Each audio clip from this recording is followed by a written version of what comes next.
رب زدني علما.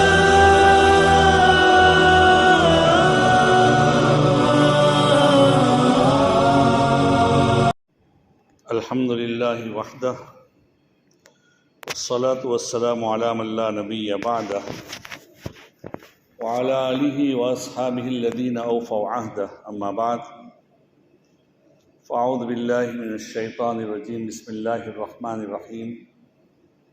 فلما بلغ معه السعي قال يا بني إني أرى في المنام أني أذبحك فانظر ماذا ترى.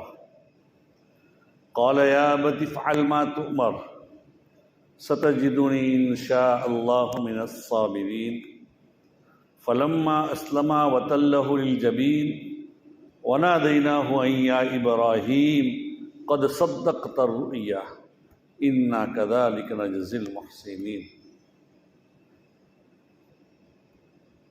إن هذا لهو البلاء المبين وفديناه بذبح عظيم وتركنا عليه في الآخرين سلام على إبراهيم.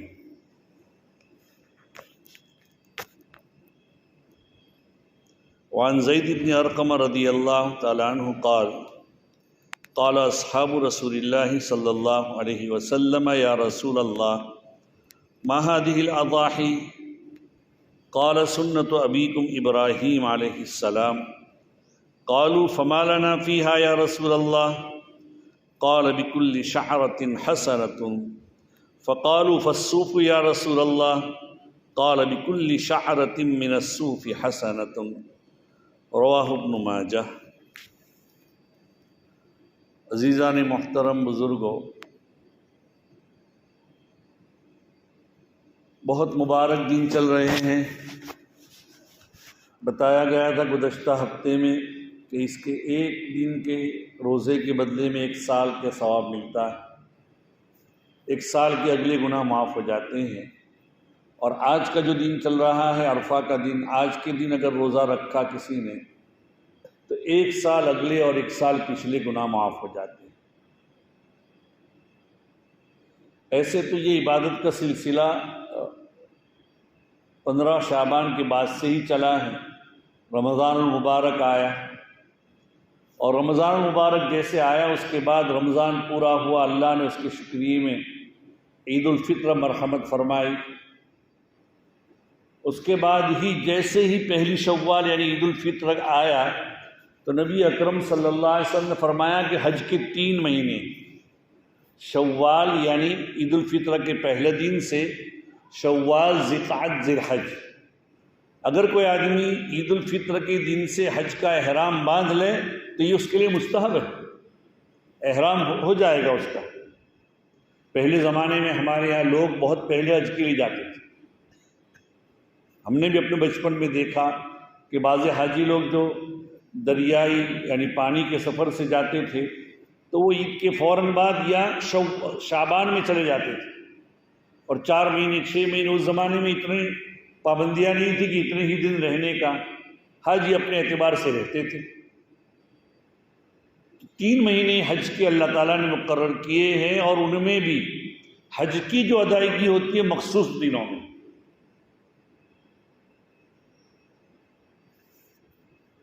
یعنی حج کی جو ادائیگی ہوتی ہے 8ویں ذی الحجہ کو مینا میں جانا ہے، وہاں 5 نمازیں پڑھنا ہے، ظہر، عصر، مغرب، عشاء اور یوم العرفہ کی فجر، یہ مینا میں پڑھنا ہے. اب ذرا سوچیے، حج کے سارے ہی ارکان، حج کے سارے ہی جو چیزیں بتلائی گئی ہیں وہ ہو یا ہماری قربانی ہو، وہ تمام عقل کے خلاف ہے. عقل میں آنے والی بات ہی نہیں. دیکھیے آپ کہ ایک آدمی یہاں سے بیت اللہ گیا ہوا ہے اور آپ جانتے ہیں کہ مسجد حرام میں نماز پڑھنے کا ثواب کتنا ملتا ہے؟ 1,00,000 گنا. 1,00,000 گنا ثواب ایک نماز کا ملتا ہے. وہ 5 نمازیں اس کو چھڑوا کر کہتے ہیں کہ مینا کے میدان میں تم ادا کرو. اب کوئی عقل کا بندہ یہ کہہ دے کہ بھئی میں تو یہاں پڑا رہوں گا، کل عرفے میں ڈائریکٹ چلا جاؤں گا، یہ سنت کے خلاف ہو جائے گا، اس کے جو مسائل ہیں وہ الگ جگہ پر، اپنی جگہ پر۔ تو شریعت یہ طلب کرتی ہے کہ تم یہاں رہو، تم ہم کہیں وہ اپنی رائے اور کے عقل کے گھوڑے نہ دوڑاؤ، اپنی رائے کے پابند نہ بنو، ہم جو کہیں شریعت نام ہے اتباع کا، کہ میرے نبی نے، میرے رب نے مجھے کیا نبی کے واسطے سے حکم فرمایا ہے، اس کے اوپر مجھے کیا اس کو ماننا، یہ میری شریعت۔ دیکھیے اتنے اچھے اچھے ہمارے بدن پر کپڑے ہوتے ہیں، لیکن حج کے میدان میں جانے کے لیے وہی 2 کپڑے پہنائے جاتے ہیں، یہ گویا کہ یاد ہے کہ دنیا میں کیا ایسے ہی کپڑوں میں جانا ہے دنیا سے۔ دیکھیے آپ وہاں بیت اللہ کا چکر لگوایا جاتا ہے، صفا مروہ کے اوپر چلایا جاتا ہے، صحیح کا حکم ہے، اور وہاں پر بھی کچھ جگہیں ایسی ہیں وہاں جہاں دوڑ کر چلنا ہے، تیز گام یعنی تیز قدم سے چلنا ہے، یہ سب کچھ کرنا، یہ حکم ہے شریعت کا۔ کوئی بیمار ہو یا کوئی ایسا قادر نہ ہو الگ چیز ہے، لیکن حکم شریعت یہ ہے کہ یہ تیرے لیے طریقہ مسنونہ ہے، مسنون طریقہ، سنت کے مطابق طریقہ یہ ہے کہ یہ جو 2 لائٹوں والا جس کو میلین اخضرین کہتے ہیں، یعنی سبز لائٹ لگی ہوئی ہے، نیلی لائٹ، گرین لائٹ لگی ہوئی ہے، وہاں یہ دوڑنا ہے۔ میں نے گزشتہ ہفتے بتایا تھا یہ دوڑنا کیا چیز ہے۔ حضرت ہاجرہ اپنے بیٹے حضرت اسماعیل کا جب وہ مارے پیاس کے رونے لگا، اور ظاہری بات ہے ماں کے سینے میں دودھ تب ابلے گا جبکہ پانی بدن میں پہنچے، تو بچہ بل بلا رہا تھا، تو پانی کی تلاش میں حضرت ہاجرہ صفا پہاڑی پر چڑھی، وہاں نظر نہیں آیا تو اپنے صاحبزادے کو جو بیت اللہ کے پاس لٹا کر آئی تھی، یعنی وہاں پر رکھ کر، تو صفا سے مروہ جا رہی ہے دیکھتی ہوئی، لیکن یہ جو 2 جگہیں ہیں جہاں گرین لائٹ لگی ہوئی ہے، سبز لائٹ لگی ہوئی ہے، وہاں سے صاحبزادہ نظر نہیں آ رہا تھا، تو وہ دوڑی، وہاں تیز چلی وہاں سے۔ اللہ کو ان کی یادگار پر ان کی ادائے پسند آ گئی، انہوں نے 7 چکر لگائے صفا سے مروہ، مروہ سے صفا، مروہ، اس طرح 7 چکر لگائے، ہمارے اوپر رہتی دنیا تک کہہ دیا کہ حج میں جانا ہے یا عمرہ کرنا ہے تو تمہارے لیے صفا مروہ کی صحیح کرنا ضروری ہے، ورنہ اس کے بغیر نہیں ہوگا۔ ادھر ہوا کیا، اس دن یہاں سے بات کچھ ناقص رہ گئی تھی، حضرت ہاجرہ پانی کی تلاش میں وہاں آ گئی، اور تھوڑی دیر کے اندر دیکھا کہ وہاں تو پرندے اڑ رہے ہیں، اور آپ جانتے ہیں کہ پرندے وہاں اڑتے جہاں پانی ہوتا ہے۔ تو واپس آئی تو دیکھا کہ بیٹے نے جو پیر روتے ہوئے ہلائے تھے ایسے، اس پیر کی رگڑ سے اللہ نے زمین سے پانی نکالا، زمزم جس کو کہتے ہیں۔ حضرت ہاجرہ کو جب دیکھا کہ پانی ابل رہا ہے، بہت ہی زیادہ ابل رہا ہے، تو حضرت ہاجرہ نے وہاں منڈیر کر دی، پہاڑی کر دی۔ نبی اکرم صلی اللہ علیہ وسلم فرماتے ہیں اگر وہ منڈیر نہ کرتی تو رہتی دنیا تک ساری دنیا میں وہ نہر پہنچ جاتی، چلتی۔ آج بھی وہ کنواں موجود ہے اتنا، اور دنیا میں سب سے بہترین پانی آج اس کو شمار کیا گیا ہے۔ اس کے اندر کسی قسم کے ذرات، پورے جو اس کو ہم کہتے ہیں، اس کے اندر کسی قسم کچھ بھی نہیں ہوتا، کبھی بھی سالہ سال تک تم رکھ لو اس پانی کو کچھ بھی نہیں ہوتا، حتیٰ کہ ملایا جاتا ہے اس کا بھی وہی حکم ہو جاتا ہے۔ تو عزیز و دوستو، یہ اللہ کی دیکھو ان کی یادگار ہے۔ اس کے بعد آپ دیکھیے کہ حضرت اب حج میں جا رہے ہیں تو آپ دیکھیے میدان عرفہ میں ہے، عرفے کے دن، جیسے کہ وہاں ہم سے ایک دن آگے ہیں، تو گزشتہ کل میدان عرفہ میں وہاں جبل رحمت ہے، وہ بھی ایک جگہ ہے، اور وہ پورے میدان عرفہ میں حاجی کے لیے تھوڑی دیر کے لیے بھی ٹھہرنا ضروری ہے۔ اس کے لیے سنت طریقہ تو یہ ہے کہ ظہر سے لے کر زوال سے لے کر غروب تک وہاں ٹھہرا جائے، یہ بھی عقل کے خلاف ہے۔ اگر کوئی آدمی سال کے 359 دن وہاں جا کر ٹھہرے، اس کو وہ حج کا ثواب یا کچھ بھی نہیں ہونے والا، لیکن اس دن میں اگر ٹھہرا تو وہ حاجی بن جائے گا۔ یہ عقل کے خلاف ہے، لیکن ہمیں سمجھ میں آوے نہ آوے ہمارے رب نے بتایا ہے کہ تم بیت اللہ کو چھوڑ کر وہاں جاؤ گے تو حاجی بنو گے، اگر نہیں جاؤ گے تو حج تمہاری ادا نہیں ہوگی۔ اسی لیے حکومت سعودیہ کیا کرتی ہے؟ اس لیے کہ حج کا سب سے عظیم رکن عرفہ کا میدان ہے، الحج علی عرفہ، عرفہ وہاں ہر حاجی کو جانا ضروری ہے۔ تو حکومت سعودیہ اگر بہت سے حجاج ایسے ہوتے ہیں اور وہاں ایک گھڑی کے لیے بھی ٹھہرنا ضروری ہے، اس میدان میں ٹھہرنا یا اس کی فضا میں کہیں نہ کہیں جانا ضروری ہے، تو حکومت سعودیہ جو لوگ بہت زیادہ بیمار ہوتے ہیں ان کو ہیلی کاپٹر میں چکر لگوا دیتے ہیں تو ان کا وقوف عرفہ ہو جاتا ہے۔ یہ اللہ تعالیٰ ان کو جزائے خیر دے، حاجی حج سے محروم نہ رہے۔ ان دنوں کے اندر ان کی بڑی کیا سیکیورٹی بھی ہوتی ہے، اس سمے ہیلی کاپٹر گھومتے رہتے ہیں، ساتھ ہی ساتھ حجاج کے ساتھ بھی یہ سلوک کیا جاتا ہے۔ تو بہرحال ہماری عقل میں آوے نہ آوے، لیکن عرفہ کے میدان میں ٹھہرایا جائے، جیسے غروب ہوا اس کو کہا جائے تم مزدلفہ کے میدان میں جاؤ، مزدلفہ سے پھر اس کے بعد دوسرے دن صبح میں شیطان کو کنکر مارنے کے لیے لے جایا جاتا ہے۔ مینا میں آتے ہیں، پہلے دن ایک بڑے شیطان کو جس کو کہتے ہیں، جس کو تیسرے نمبر پر اس کو، اور اس کے بعد والے 2 دن یا 3 دن، فمن تعجل فی یومین فلا اثم علیہ ومن تاخر، تو اس طریقے سے کہا گیا ہے کہ 10ویں تاریخ کو تمہیں شیطان کو پتھر مارنا ہے، اور 11ویں 12ویں کو بھی تینوں کو مارنا ہے، ساتھ ساتھ کنکر۔ اب یہ کیا بات ہے، کنکر کیوں مار؟ یہ بھی عقل کے خلاف ہے۔ یہ کیا ہے کنکر مارنا؟ یہ وہ جگہیں ہیں جہاں یہ 3 جگہیں جب حضرت ابراہیم علیہ السلام اپنے صاحبزادے کو لے جا رہے تھے تو اس جگہ ان کو برگلایا، شیطان نے بہکایا، ابھی یہ تو جس طرح بہکایا کہ بیٹے کو ذبح نہ کرو وغیرہ، تو حضرت ابراہیم نے اس کو یہ کیا، ذلیل و خوار کے ہٹ پر ہٹ اس طریقے سے، اور اس کو یہ کیا تو اس کی یادگار میں یہاں پر یہ پتھر مارے جاتے۔ یہ 3 دنوں کا یہ یادگار ہے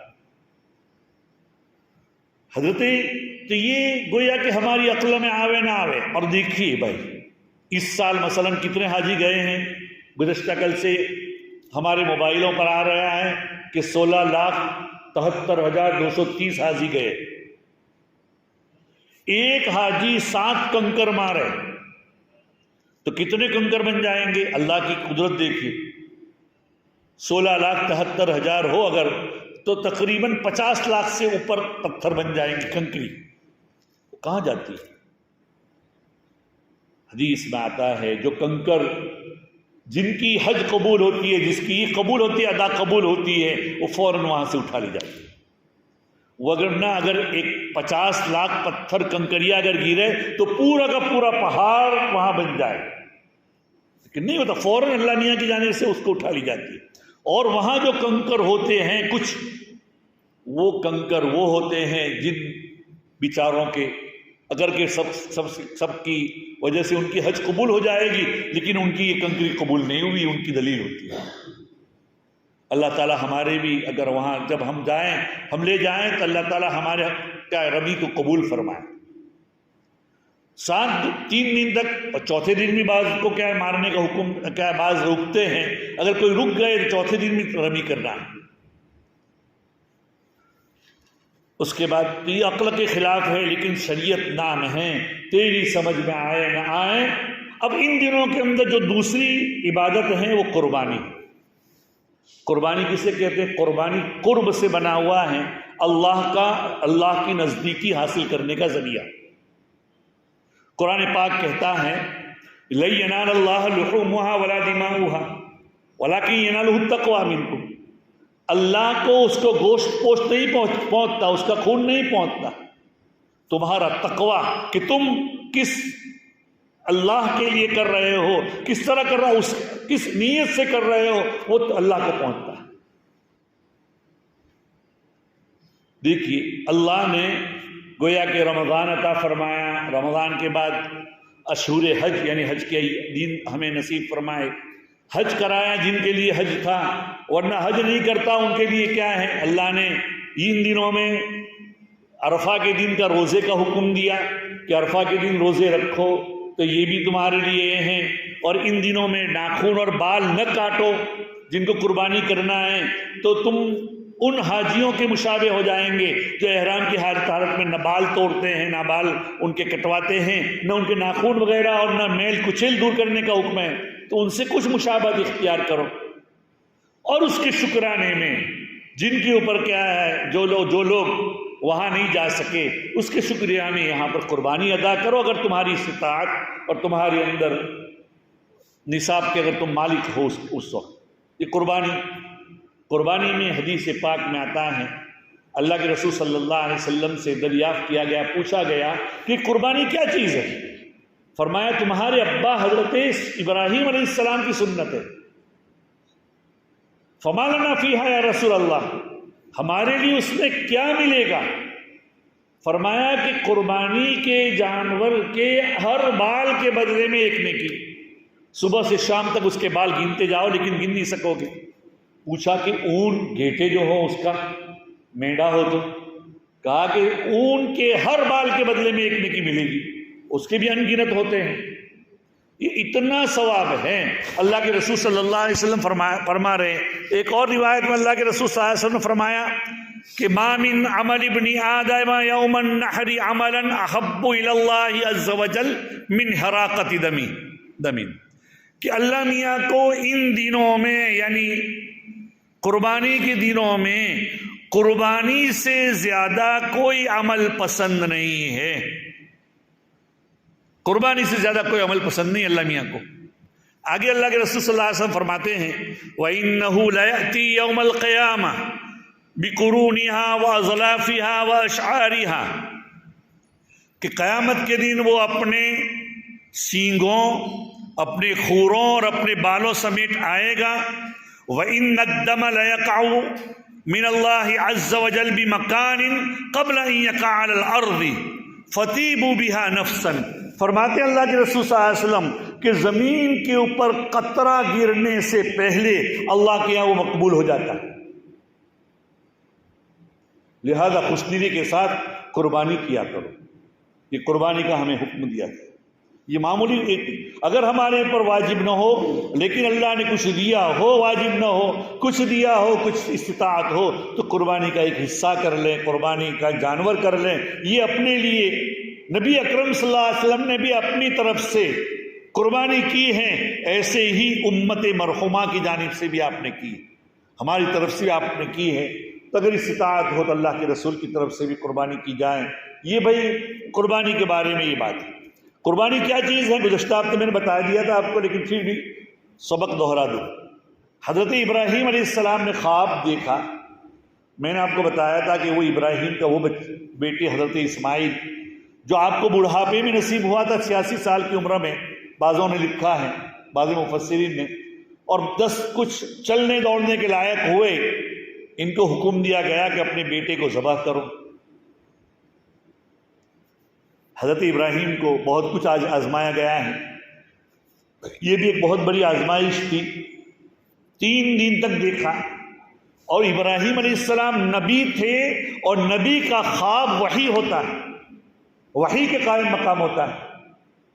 تو حضرت ابراہیم علیہ السلام اپنے صاحبزادے کو لے گئے اور بیٹی کو جا کر راستے میں کہا یا بنی انی اری فی المنام، ارے صاحبزادے میرے پیارے۔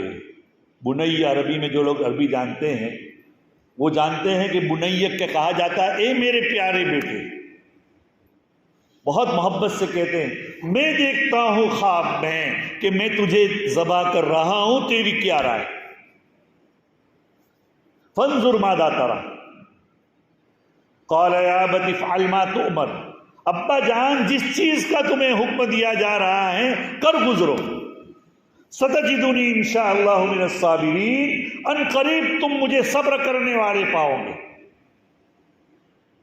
بعض کتابوں سے معلوم ہوتا ہے کہ حضرت ابراہیم علیہ السلام نے، حضرت اسماعیل علیہ السلام نے اپنے والد حضرت ابراہیم علیہ السلام کو کہا کہ ابا جان مجھے جب ذبح کرو تو الٹے لٹانا، کیسے لٹانا؟ گردن کے بل لٹانا، کہیں ایسا نہ ہو کہ چھری چلاتے وقت میرے چہرے کے اوپر تمہاری نظر پڑ جائے اور شفقت پیدری موجزن ہو جائے. شفقت پیدری کیا ہے؟ جوش مارنے لگے اور تم حکم الہی سے باز آ جاؤ، حکم الہی پورا نہ کر سکو. قرآن نے تعبیر کیا ہے فلما اسلما، جب باپ بیٹے نے حکم الہی کو تسلیم کر لیا، مان لیا، وَتَلَّهُ لِلْجَبِينِ، ان کو الٹے منہ لٹا دیا.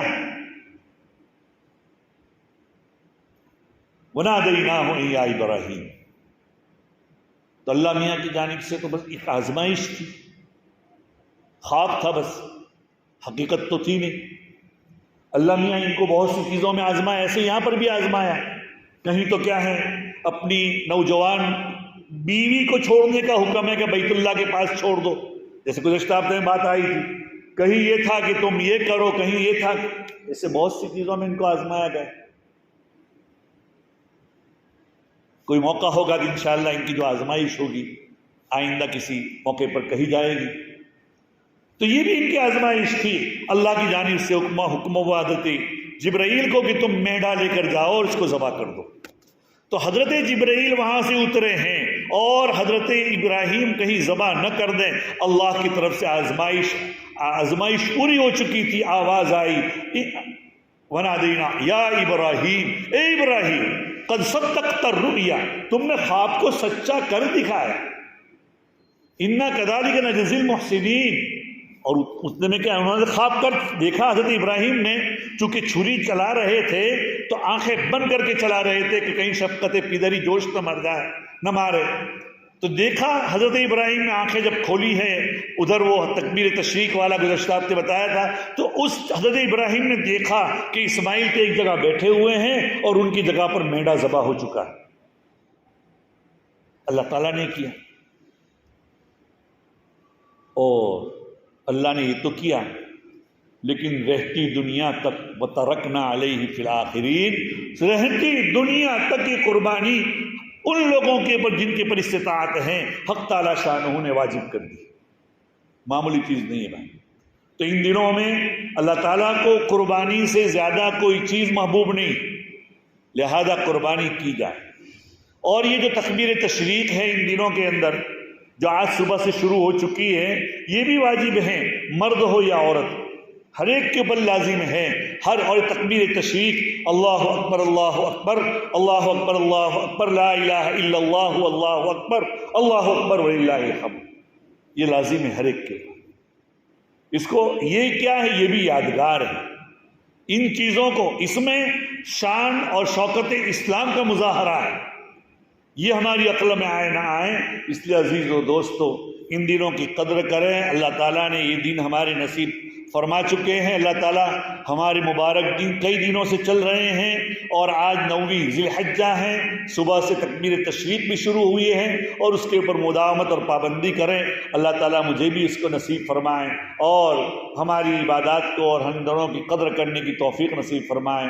وآخر دعوانا ان الحمد للہ رب العالمین.